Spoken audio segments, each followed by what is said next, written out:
Selamat pagi dan selamat siang Bu Clemencia dengan teman-teman. Kami dari kelompok 4 akan mempresentasikan terkait bab 6, yaitu penentuan harga transfer atau transfer pricing. Di sini saya akan memperkenalkan anggota kelompok 4, yaitu yang pertama saya sendiri Elizabeth Dwi Prasetyaningsih dengan NIM 192114060, yang kedua Maria Viani Angeli Penny dengan NIM 192114079, yang ketiga Helena Sriastuti dengan NIM 192114049, dan yang terakhir Francisca Adelia dengan NIM 192114073. Penentuan harga transfer atau transfer pricing. Orientasi pemikiran organisasi modern adalah kepada desentralisasi.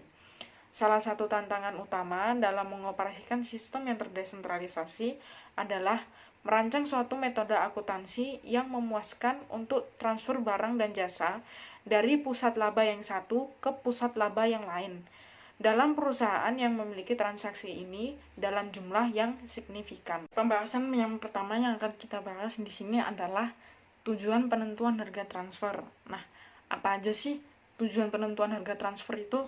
Yang pertama, itu memberikan informasi yang relevan kepada masing-masing unit usaha untuk menentukan imbal balik yang optimum antara biaya dan pendapatan perusahaan. Yang kedua, menghasilkan keputusan yang selaras dengan cita-cita. Maksudnya, sistem di sini harus dirancang sedemikian rupa sehingga keputusan yang meningkatkan laba unit usaha juga akan meningkatkan laba perusahaan. Nah, yang ketiga, membantu pengukuran kinerja ekonomi dari unit usaha individual. Yang keempat, memberikan sistem yang mudah dimengerti dan dikelola. Pembahasan yang kedua di sini adalah metode penentuan harga transfer. Nah, yang pertama itu prinsip dasar. Prinsip dasarnya di sini adalah bahwa harga transfer sebaiknya serupa dengan harga yang akan dikenakan seandainya produk tersebut dijual ke konsumen luar atau dibeli dari pemasok luar. Melaksanakan prinsip ini merupakan hal yang sulit, karena adanya fakta bahwa terdapat banyak pertentangan dalam literatur mengenai bagaimana harga jual ke pihak luar ditentukan. Yang kedua di sini adalah situasi ideal. Suatu harga transfer berdasarkan harga pasar akan menghasilkan keselarasan cita-cita jika kondisi-kondisi di bawah ini ada, yaitu yang pertama, orang-orang yang kompeten. Di sini para manajer harus memperhatikan kinerja jangka panjang dari pusat tanggung jawab mereka sama seperti kinerja jangka pendek. Kemudian yang kedua, atmosfer yang baik. Semua manajer harus menjadikan profitabilitas sebagaimana diukur dalam laporan laba rugi mereka, sebagaimana cita-cita yang penting dan pertimbangan yang signifikan dalam penilaian kinerja mereka. Kemudian yang ketiga, harga pasar. Harga transfer yang ideal adalah berdasarkan harga pasar normal dan mapan dari produk identik yang sedang ditransfer. Maksudnya di sini adalah harga pasar mencerminkan kondisi yang sama dengan produk yang dikenakan harga transfer. Kemudian yang keempat, kebebasan memperoleh sumber daya. Para manajer sebaiknya diizinkan untuk memilih alternatif yang lebih baik untuk mereka. Manajer pembelian harus bebas untuk membeli dari pihak luar dan manajer penjualan harus bebas untuk menjual ke pihak luar. Kemudian yang kelima, informasi penuh. Para manajer harus mengetahui semua alternatif yang ada serta biaya dan pendapatan yang relevan dari masing-masing alternatif tersebut. Kemudian yang terakhir yaitu yang keenam, negosiasi. Mekanisme kerja yang berjalan lancar harus ada untuk melakukan negosiasi kontrak antar unit usaha. Kemudian yang ketiga di sini adalah hambatan-hambatan dalam mencari sumber daya. Dalam kehidupan nyata, kebebasan dalam memperoleh sumber daya itu tidak selalu mungkin dilakukan. Atau jika mungkin hal itu terjadi, pasti akan dibatasi oleh kebijakan-kebijakan korporat. Berikut ini ada hambatan-hambatan tersebut. Yang pertama, pasar yang terbatas. Di hampir semua perusahaan, pasar bagi pusat laba penjualan atau pembelian dapat sangat terbatas. Alasannya yaitu yang pertama, keberadaan kapasitas internal mungkin membatasi pengembangan penjualan eksternal. Kemudian yang kedua, jika suatu perusahaan merupakan produsen tunggal dari produk yang terdiferensiasi, tidak ada sumber daya dari luar. Kemudian yang ketiga, jika perusahaan melakukan investasi yang besar, maka perusahaan cenderung tidak menggunakan sumber daya dari luar, kecuali harga jual di luar mendekati biaya variabel perusahaan, di mana hal itu jarang terjadi. Dalam kasus pasar terbatas, harga transfer yang paling memenuhi persyaratan sistem pusat laba adalah harga kompetitif.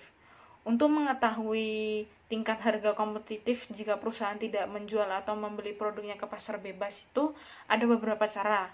Nah, yang pertama, jika ada harga pasar yang diterbitkan, maka harga pasar tersebut dapat digunakan untuk menentukan harga transfer. Yang kedua, harga pasar mungkin ditentukan berdasarkan penawaran atau bid. Kemudian yang ketiga, jika pusat laba produksi menjual produk yang serupa di pasar bebas, maka pusat laba tersebut seringkali meniru harga kompetitif berdasarkan harga jual. Kemudian yang keempat, jika pusat laba pembelian membeli produk yang serupa dari pasar luar atau bebas, maka pusat laba tersebut dapat meniru harga kompetitif untuk produk-produk eksklusifnya. Kemudian hambatan selanjutnya adalah kelebihan atau kekurangan kapasitas industri. Yang pertama, pusat laba penjualan tidak dapat menjual seluruh produknya ke pasar bebas. Maka dengan kata lain, pusat laba tersebut memiliki kapasitas yang berlebih. Sebaliknya, pusat laba pembelian tidak dapat memperoleh produk yang diperlukan dari luar. Sementara, pusat laba penjualan menjual produknya ke pihak luar.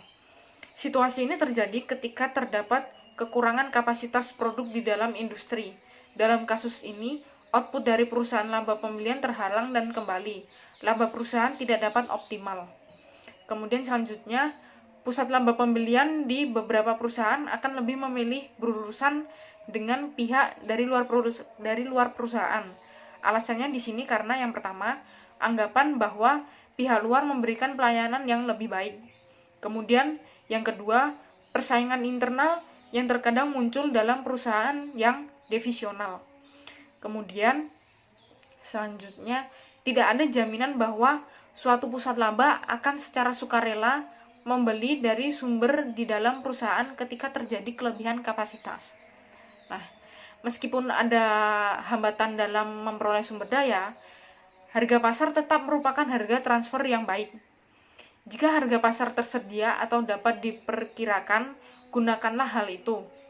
Walaupun demikian, jika tidak ada cara lain untuk memperkirakan harga kompetitif, pilihan lainnya adalah mengembangkan harga transfer berdasarkan biaya atau cost based transfer price. Metode yang keempat adalah harga transfer berdasarkan biaya.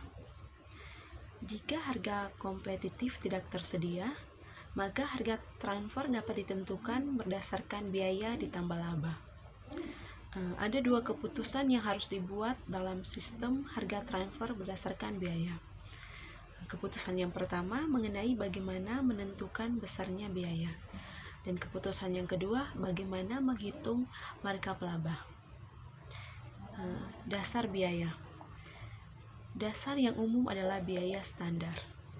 Biaya aktual tidak boleh digunakan karena faktor inefisiensi produk akan diteruskan ke pusat laba pembelian. Jika biaya standar yang digunakan, maka dibutuhkan suatu insentif untuk menetapkan standar yang ketat dan untuk meningkatkan standar tersebut. Yang kedua, markup laba. Ada dua keputusan untuk menghitung markup laba. Keputusan yang pertama, apa dasar markup laba tersebut? Dasar yang paling mudah dan umum yang digunakan adalah persentase dari biaya. Meskipun demikian, jika dasar tersebut digunakan, maka tidak ada pertimbangan atas modal yang diperlukan. Dasar yang secara konsep lebih baik adalah persentase dari investasi. Tetapi untuk menghitung investasi yang akan dikenakan ke setiap produk yang dihasilkan dapat menimbulkan permasalahan teknis. Jika menggunakan dasar biaya historis suatu aktiva, maka fasilitas baru yang dirancang untuk mengurangi harga secara aktual dapat meningkatkan biaya karena aktiva yang lama dinyatakan terlalu rendah. Dan keputusan yang kedua, tingkat laba yang diperbolehkan. Masalah dalam penyisian laba adalah besarnya jumlah laba. Persepsi manajemen senior atas kinerja keuangan dari pusat laba akan dipengaruhi oleh laba yang ditunjukkan oleh pusat laba tersebut. Konsekuensi jika mungkin penyisian laba harus dapat mendekati tingkat pengembalian yang akan diperolehnya ke konsumen lain. Kemudian metode yang kelima, biaya tetap dan laba hulu. Penetapan harga transfer dapat menimbulkan permasalahan yang cukup serius dalam perusahaan yang terintegrasi. Pusat laba menjual produk ke pihak luar, tetapi tidak menyadari jumlah biaya tetap dan laba bagian hulu yang terdapat di dalam harga pembelian internal. Bahkan jika pusat laba terakhir menyadari adanya biaya tetap dan laba tersebut, pusat laba enggan untuk mengurangi laba guna mengoptimalkan laba perusahaan. Terdapat metode-metode yang digunakan oleh perusahaan untuk mengatasi masalah ini adalah yang pertama, persetujuan antara unit usaha. Membuat mekanisme secara formal. Wakil-wakil dari unit pembelian dan penjualan bertemu secara berkala untuk memutuskan harga penjualan ke pihak luar, dana pembagian laba untuk protek dengan biaya tetap dan laba bagian hulu yang signifikan. Metode yang kedua, dua langkah penentuan harga. Dengan membuat harga transfer yang meliputi dua beban. Yang pertama, untuk setiap unit yang terjual, pembebanan biaya dilakukan dalam jumlah yang sama dengan biaya variabel standar produksi. Beban yang kedua, pembebanan biaya berkala dilakukan dalam jumlah yang sama dengan biaya tetap yang berkaitan dengan fasilitas yang disediakan untuk pembelian. Beberapa hal yang harus dipertimbangkan dalam menetapkan metode penentuan harga dua langkah. Yang pertama, pembebanan biaya per bulan untuk biaya tetap dan laba harus dinegosiasikan secara berkala dan bergantung dari kapasitas yang digunakan oleh unit pembelian. Yang kedua, pertanyaan mungkin akan timbul mengenai keakuratan alokasi investasi dan biaya. Yang ketiga, dengan sistem penentuan harga ini, kinerja laba dari unit produksi tidak dipengaruhi volume penjualan dari unit final. Yang berikutnya, mungkin terdapat konflik antara kepentingan dari unit produksi dengan kepentingan perusahaan. Dan yang terakhir, metode ini mirip dengan penentuan harga, ambil atau bayar atau take or pay, yang sering digunakan oleh perusahaan-perusahaan sarana umum, saluran pipa dan tambang batubara, serta dalam kontrak jangka panjang lainnya. Kemudian metode yang ketiga yaitu pembagian laba. Sistem pembagian laba dapat digunakan untuk memastikan keselarasan antara kepentingan unit usaha dan perusahaan. Sistem tersebut beroperasi dengan cara berikut. Yang pertama, produk tersebut ditransfer ke unit pemasaran pada biaya variabel standar. Dan yang kedua, setelah produk tersebut terjual, unit-unit usaha membagi kontribusi yang dihasilkan yang merupakan harga penjualan dikurangi biaya variabel produksi dan pemasaran. Metode yang keempat, dua kelompok harga. Pendapatan produksi akan dikreditkan pada harga jual keluar dalam unit pembelian, dibebankan dengan total biaya standar. Metode penentuan harga transfer ini terkadang digunakan ketika ada konflik antara unit pembelian dan penjualan yang tidak dapat diselesaikan oleh metode lain. Dengan metode ini, baik unit pembelian maupun penjualan akan memperoleh manfaatnya. Kelebihan dari sistem yang menggunakan dua kelompok ini. Yang pertama, jumlah laba unit usaha akan lebih besar dari laba perusahaan secara keseluruhan. Yang kedua, Sistem ini menciptakan suatu ilusi bahwa unit usaha menghasilkan uang, sementara pada kenyataannya perusahaan secara keseluruhan mengalami kerugian karena debit ke kantor pusat. Yang ketiga, sistem ini dapat memicu unit usaha untuk hanya berkonsentrasi pada transfer internal karena terpukau pada markup yang bagus dengan mengorbankan penjualan keluar. Yang keempat, ada tambahan pembukuan yang terlibat dalam pendebitan akun kantor pusat setiap kali ada transfer, dan kemudian eliminasi atas akun ini ketika laporan keuangan unit usaha dikonsolidasikan. Dan yang kelima, fakta bahwa konflik di antara unit bisnis akan berkurang dalam sistem tersebut dapat dilihat sebagai kelemahan. Yang keenam, praktik bisnis. Tampilan 6.3 di bawah ini menggambarkan praktik-praktik penentuan harga transfer pada perusahaan-perusahaan di Amerika Serikat dan metode-metode yang digunakan di beberapa negara di luar Amerika Serikat. Kemudian bagian yang ke-C, penentuan harga jasa korporat. Bagian ini menggambarkan beberapa masalah yang berkaitan dengan pembebanan unit usaha atas jasa-jasa yang disediakan oleh unit saf korporat. Biaya dari unit saf jasa pusat ditunjukkan untuk unit-unit usaha yang tidak memiliki kendali. Dalam hal ini terdapat dua jenis transfer. Yang pertama, untuk jasa pusat yang harus diterima oleh unit penerima, di mana unit penerima dapat mengendalikan jumlah yang digunakan paling tidak secara parsial. Yang kedua, untuk jasa pusat yang dapat diputuskan oleh unit usaha apakah akan digunakan atau tidak. Pengendalian atas jumlah jasa. Dalam beberapa hal, unit usaha diharuskan menggunakan staf korporat untuk jasa-jasa seperti teknologi informasi serta riset dan pengembangan. Ada 3 teori pemikiran mengenai jasa-jasa sebagai berikut. Yang pertama, teori ini menyatakan bahwa suatu unit usaha harus membayar biaya variabel standar dari jasa yang diberikan. Jika membayar kurang dari itu, maka unit usaha akan termotivasi untuk menggunakan jasa-jasa dalam jumlah yang lebih banyak daripada yang dibenarkan secara ekonomis.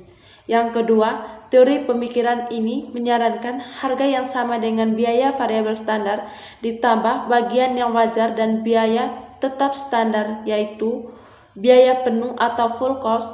Jika unit usaha tidak mempercayai bahwa jasa tersebut bernilai sebesar itu, maka ada sesuatu yang salah dengan kualitas atau efisiensi dari unit jasa tersebut. Yang ketiga, teori pemikiran yang menyarankan harga yang sama dengan harga pasar atau biaya yang penuh standar, atau standar full cost ditambah dengan margin labanya. Selanjutnya, pilihan penggunaan jasa ditinjau. Dalam beberapa kasus, pihak manajemen mungkin memutuskan bahwa unit-unit usaha dapat memilih apakah akan menggunakan unit jasa sentral atau tidak.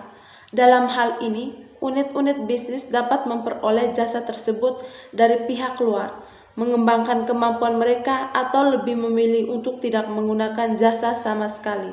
Selanjutnya, kesederhanaan dari mekanisme harga. Sejumlah harga yang dibebankan untuk jasa korporat tidak akan mencapai tujuan yang dimaksudkan, kecuali jika metode untuk menghitungnya dapat dimengerti dan dapat dipahami dengan cakupan mudah oleh para manajer usaha. Selanjutnya yang ke-D, administrasi harga transfer. Pada bagian ini, pembahasan mencakup bagaimana pelaksanaan dari kebijakan yang sudah dipilih tadi, khususnya tingkat negosiasi yang diizinkan untuk menentukan harga transfer, metode penyelesaian konflik dalam menentukan harga transfer, dan klasifikasi produk yang sesuai dengan metode yang paling tepat. Negosiasi.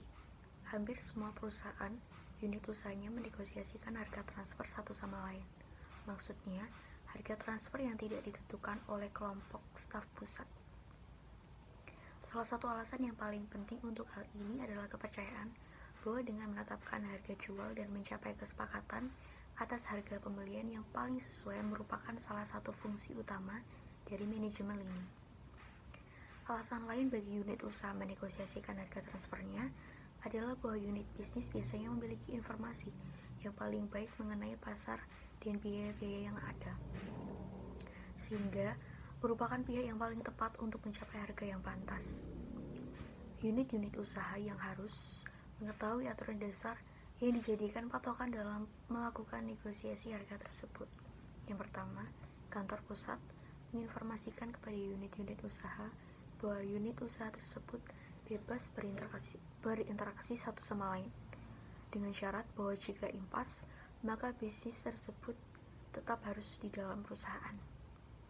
Yang kedua, jika hal ini dilaksanakan dan terdapat sumber luar dan pasar luar, maka tidak ada lagi prosedur administratif yang harus dipenuhi. Yang ketiga, harga ditentukan di pasar luar. Dan jika unit usaha tidak menyetujui harga pasar tersebut, maka unit bisnis tersebut dengan mudah membeli dan menjual ke pihak luar. Dengan negosiasi harga transfer, para manajer lini tidak boleh banyak menghabiskan waktu mereka hanya untuk melakukan negosiasi harga. Yang selanjutnya, arbitrase dan penyelesaian konflik. Ada beberapa cara untuk melakukan arbitrase. Yang pertama, sistem formal. Kedua pihak menyerahkan kasus secara tertulis kepada pihak penengah atau pendamai, yang disebut arbitrator. Arbitrator akan meninjau posisi mereka masing-masing dan memutuskan harga yang akan ditetapkan, kadangkala dengan bantuan staf kantor lain yang lain.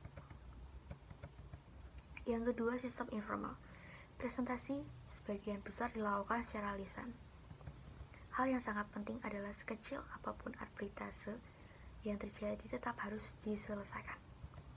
Di samping tingkat formalitas arbitrase, jenis proses penyelesaian konflik yang digunakan juga mempengaruhi efektivitas suatu sistem harga transfer. Terdapat 4 cara untuk menyelesaikan konflik. Yang pertama, memaksa atau forcing. Yang kedua, membujuk atau smoothing. Yang ketiga, menawarkan atau bargaining. Yang keempat, penyelesaian masalah atau problem solving. Yang selanjutnya ada klasifikasi produk. Besar dan formalitas dari perolehan sumber daya dan peraturan penentuan harga transfer bergantung pada banyaknya jumlah transfer dalam perusahaan dan ketersediaan pasar serta harga pasar. Semakin besar jumlah transfer dan ketersediaan harga pasar, maka semakin formal dan spesifik peraturan yang ada. Jika harga pasar selalu siap sedia, maka perolehan sumber daya dapat dikendalikan dengan peninjauan kantor pusat atas keputusan buat atau beli yang melebihi jumlah tertentu. Beberapa perusahaan membagi produknya ke dalam 2 kelas. Kelas pertama meliputi seluruh produk atau untuk manajemen senior ingin mengendalikan perolehan sumber daya. Produk ini biasanya merupakan produk-produk yang bervolume. Yang kedua, meliputi seluruh produk lainnya. Secara umum, ini merupakan produk-produk yang dapat diproduksi di luar perusahaan tanpa adanya gangguan terhadap operasi yang sedang berjalan. Produk-produk yang volumenya relatif kecil diproduksi dengan peralatan umum. Produk-produk kelas 2 ditransfer pada harga pasar. Melalui perjanjian ini, pihak manajemen dapat berkonsentrasi pada problem sumber daya dan penetapan harga atas jumlah kecil produk-produk bervolume besar. Sekian presentasi dari kami. Jika ada salah kata, kami mohon maaf. Terima kasih.